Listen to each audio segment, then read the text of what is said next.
মই এটা ইম্পৰ্টেণ্ট কথা ক'বৰ কাৰণে আপোনালোকক ইয়াত মাতিছিলোঁ আৰু লগতে ময়ো সুবিধা বুজি জিএমচিলৈ আহিছিলোঁ বিভিন্ন কথা বতৰা পাতিবৰ কাৰণে। আপোনালোকে জানে যে আমি নৰ্মেলি যেতিয়া কিডনি প্ৰয়োজন হয় মানুহক তেতিয়া এজন আমাক ডোনাৰ লাগে আৰু ডোনাৰজনে আমাক কিডনি ডনেট কৰাৰ পিছত আমি কিডনি ট্ৰান্সপ্লান্ট কৰিব পাৰোঁ। কিন্তু ইয়াত আৰু এটা উপায় আছে যে যদি এজন মানুহে নিশ্চিতভাৱে মৃত্যু গম পায় যে মোৰ মৃত্যু নিশ্চিতভাৱে হ'ব আৰু মৃত্যুৰ আগতে মই কিডনি লিভাৰ আন এজনক জীৱন দিবৰ বাবে মই দি থৈ যাম। আৰু বিভিন্ন এক্সিডেণ্ট কেছত বিশেষকৈ ব্ৰেইন ডেথ, যাৰ ইতিমধ্যে ব্ৰেইন ডেথ হৈ গৈছে, শৰীৰটো জীয়াই আছে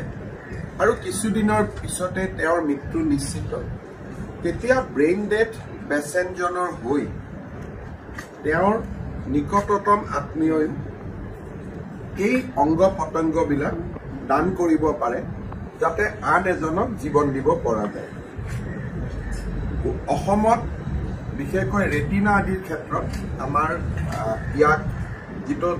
ডোনাৰৰ জৰিয়তে বা যাক আমি কেডিয়েভাৰ বুলি কওঁ, এই ধৰণৰ ট্ৰান্সপ্লান্ট আমাৰ ৰেনেলত হৈ আছে। বাহিৰা ৰাজ্যত বিশেষকৈ দাক্ষিণাত্যত লিভাৰ কিডনি দুয়োটাই মানুহে দান কৰে আৰু হস্পিটেলত লিভাৰ আৰু কিডনি প্ৰয়োজন, যাক জীয়াই থকাৰ বাবে প্ৰয়োজন, এখন ৱেইটিং লিষ্টৰ ভিত্তিত তেওঁলোকক দি থৈ যায়। আমাৰ গুৱাহাটী চিকিৎসা মহাবিদ্যালয়ে এটা বিৰল কৃতিত্ব 8 জুলাই তাৰিখে অৰ্জন কৰে যে প্ৰথমবাৰৰ বাবে গুৱাহাটী মেডিকেল কলেজত সফলতাৰে সৈতে আমি এজন ব্ৰেইন ডেথ পেচেণ্টৰ পৰা কিডনি দুটা সংগ্ৰহ কৰি দুজন পেচেণ্টক আমি কিডনি ট্ৰান্সপ্লান্ট কৰিবলৈ সক্ষম হওঁ। পবিত্ৰ পৰাগ গগৈ, গুৱাহাটীৰে বাসিন্দা। পৰাগ গগৈৰ ব্ৰেইন ডেথ চিটুৱেশ্যনত তেখেত গুৱাহাটী মেডিকেল কলেজত আছিল আৰু তেখেতৰ পৰিয়ালবৰ্গই অত্যন্ত সহৃদয়তাৰে সৈতে দুটা কিডনি গুৱাহাটী মেডিকেল কলেজ কৰ্তৃপক্ষক দান কৰে। এই দুইটা কিডনি আমি মেডিকেল কলেজ কৰ্তৃপক্ষই শ্ৰী গগৈৰ পৰা সংগ্ৰহ কৰি আমি দুজন ব্যক্তিৰ গাত সংৰোপণ কৰোঁ। এই ব্যক্তি দুজন হ'ল 38 বছৰীয়া অমৰ বাজপুৰ, উজান বজাৰৰ বাসিন্দা, আৰু 21 বছৰৰ পল্লৱজ্যোতি দাস, কামপুৰ নগাঁৱৰ যুৱক। আপোনালোকে চিন্তা কৰক, 21 বছৰৰ এজন ল'ৰাই এজন নিশ্চিত মৃত্যু মুখত যোৱা পেচেণ্টৰ কিডনি লৈ আৰু 50 বছৰ জীয়াই থাকে। ঠিক তেনেকে অমৰ বাজপুৰ 38 বছৰ ডেকা বয়স, নিজৰ ঘৰৰ ডোনাৰ নাছিলে, এই ডোনাৰৰ জৰিয়তে আমি কিডনি পালোঁ, তেওঁক আমি সংৰোপণ কৰিলোঁ আৰু আজি দুইজন পেচেণ্টে জিএমচিত আহিছিলে তেওঁলোকৰ চিলাইবিলাক কাটিবৰ কাৰণে। আৰু দুইজন পেচেণ্টে বৰ্তমানলৈকে ভগৱানৰ আশীৰ্বাদত সুস্থ হৈ আছে। এই গোটেই প্ৰক্ৰিয়াটো আমাৰ গোটেই টিমটোৱে কাম কৰিছিল, বা তিনিজন বিশেষ ডক্টৰৰ আমি নাম ল'ব লাগিব। ডক্টৰ শশাংক বৰুৱা, ডক্টৰ পুষ্কৰ বাগচি আৰু ডক্টৰ মঞ্জুৰী শৰ্মা। তেওঁলোক ইউৰলজি, নেফ্ৰলজি, নেফ্ৰচাৰ্জাৰী গোটেইকেইজনৰ টিম এটা হৈ পেলাই প্ৰথমবাৰৰ বাবে আমাৰ গুৱাহাটী মেডিকেল কলেজত কেডিয়েভাৰ ডনেশ্যনৰ জৰিয়তে কিডনি সংৰোপণ কৰিবলৈ সক্ষম হয়। এইটো আমাৰ গুৱাহাটীত প্ৰথম, উত্তৰ পূব ভাৰতত প্ৰথম সফল সংৰোপণ। ইয়াৰ আগতে চেষ্টা হৈছিল, জিএমচিটো আমি চেষ্টা কৰিছিলোঁ কিন্তু সফল হ'ব আমি পৰা নাছিলোঁ। আগতে আমি দুটা কেছত চেষ্টা কৰি বিফল হৈছিলোঁ, কিন্তু প্ৰথমবাৰৰ বাবে আমি সফল হ'ব পাৰিছোঁ। আৰু মই বিশ্বাস কৰোঁ যে সচেতন হ'লে বা আমাৰ ডোনাৰসকলে, বিশেষকৈ পৰিয়ালৰ নিকটতম ব্যক্তিজন আগবাঢ়ি আহিলে বহুত ব্যক্তিৰ আমি জীৱন বচাব পাৰিম। আমি বহুতক এপ্ৰ'চ কৰোঁ, দুই এজনে টকাও খুজি দিয়ে যে যদি ব্ৰেইন ডেড পেচেণ্টজনৰ কিডনি মই দিওঁ মই কি পাম বুলি ল'ৰা ছোৱালীয়ে কেতিয়াবা টকা পইচাও বিচাৰে কিন্তু আন বহুতো পৰিয়াল আছে যি অত্যন্ত মহানুভৱতাৰে এই কিডনি বা আন লিভাৰ আদি আগবঢ়ায় বৰ্তমান আমাৰ GMCHত আমি যেহেতু সফলতাৰে কিডনি ট্ৰান্সপ্লান্ট কৰিব পাৰিলো ভৱিষ্যতেও আমি কৰিব পাৰিম তাৰমানে প্ৰচেছটো এতিয়া স্মুথ হৈ গ'ল গতিকে মই অসমবাসী ৰাইজক বিনম্ৰতাৰে অনুৰোধ কৰিম যে এনেকুৱা ব্ৰেইন ডেথ পেচেণ্ট হ'লে অন্তত আমি অসমত যদি এটা কালচাৰ আৰম্ভ কৰিব পাৰোঁ যে হয় মোৰ দেউতা বা মোৰ ভাইটিৰ নিশ্চিত মৃত্যু হ'ব অন্তত দেউতাৰ কিডনি ভাইটিৰ কিডনি অমুকৰ গাত থাকিব আৰু তাতেই মোৰ দেউতা বা সন্তানক মই বিচাৰি পাম এনেকুৱা এটা যদি আমি মনোভাৱৰ সৃষ্টি কৰিব পাৰোঁ তেতিয়াহ'লে আমাৰ ৰাজ্যটো আমি দাক্ষিণাত্যৰ দৰে এটা সুন্দৰ সংস্কৃতি এটা গঢ়ি তুলিব পাৰিম কিডনি বিক্ৰী কৰা কিডনি কিনা এইবিলাক কাম আমাৰ নিজে নিজে বন্ধ হৈ যাব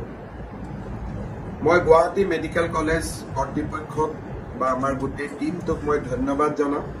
আৰু আমাৰ যেতিয়া MMCHখন হৈ যাব আমি লিভাৰ ট্ৰান্সপ্লান্টৰ কাৰণেও যত্ন কৰিম কেডিএভাৰ লিভাৰ ট্ৰান্সপ্লান্টৰ কাৰণেও আমি যত্ন কৰিম ইন লং ৰান আৰু গুৱাহাটী মেডিকেল কলেজত বৰ্তমান পৰ্যায়ত আমি চেষ্টা কৰিম যাতে এই ব্যৱস্থাটো বা এই প্ৰক্ৰিয়াটো আমি আৰু অধিক আগুৱাই লৈ যাব গুৱাহাটী মেডিকেল কলেজত আৰু এটা সফলতা আমি লাভ কৰিছো কেইটামান দিনত 2010 চনতে মই গুৱাহাটী মেডিকেল কলেজত কৈছিলো যে আমি এটা চিন্তা কৰিব লাগে যে নিসন্তান দম্পতি যাৰ সন্তান নাই তাক আমি IVFৰ জৰিয়তে গুৱাহাটী মেডিকেল কলেজত সন্তান জন্ম দিয়াৰ সুবিধা কৰিব পাৰোঁ আজি আপোনালোকে ভাল পাব যে আমাৰ গুৱাহাটী মেডিকেল কলেজৰ যেটো ইন ভিট্ৰো ফাৰ্টিলাইজেশ্যন আমি সেন্টাৰ খুলিছিল বৰ্তমানলৈকে আমি 36টা এমব্ৰিও আমি মাকৰ গৰ্ভত সংস্থাপন কৰিব পাৰিছো অৰ্থাৎ আৰ্টিফিশিয়ালি পুৰুষ আৰু মহিলাৰ সংক্ৰমণ হোৱাৰ পিছত যেটো এমব্ৰিও সৃষ্টি হ'ল সেই এমব্ৰিওটো আমি মাতৃ গৰ্ভত সংস্থাপিত কৰিব পাৰিছো আৰু 8 গৰাকী মাতৃ ইতিমধ্যে গৰ্ভৱতী হৈছে এমব্ৰিও ট্ৰান্সপ্লান্ট কৰাৰ পিছতো গৰ্ভৱতী হ'বৰ কাৰণে সময় লাগে কিন্তু ইতিমধ্যে আমাৰ 8 গৰাকী মাতৃ গৰ্ভৱতী হৈছে আৰু এটা সন্তান আমি সিজাৰিয়ান সেকশনৰ জৰিয়তে জন্ম দিব পাৰিছো অৰ্থাৎ যেটো আমাৰ প্ৰাইভেট হস্পিটাল বিলাকত ইমান দিনে IVF হৈ আছিল তাক আমি গুৱাহাটী মেডিকেল কলেজলৈকে লৈ আহিবলৈ সক্ষম হৈছো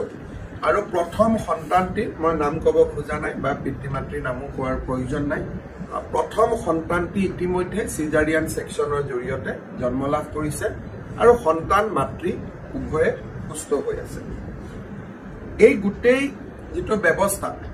বাহিৰত বহুত টকা পইচাৰ প্ৰয়োজন হয় গুৱাহাটী মেডিকেল কলেজত ৭৫,০০০ৰ পৰা ১ লাখ টকাৰ ভিতৰতে গোটেই খৰচখিনি আমি কৰি এই সুবিধা দিব পাৰোঁ এই সেন্টাৰটো বৰ্তমান চালুকীয়া অৱস্থাত আছে কিন্তু কেডিএভাৰ ট্ৰান্সপ্লান্ট আৰু IVFৰ জৰিয়তে সন্তান জন্ম দিয়া নিসন্তান পিতৃ মাতৃক সহায় কৰা এই দুটা মহান ব্যৱস্থা গুৱাহাটী মেডিকেল কলেজত আৰম্ভ হ'ল যাতে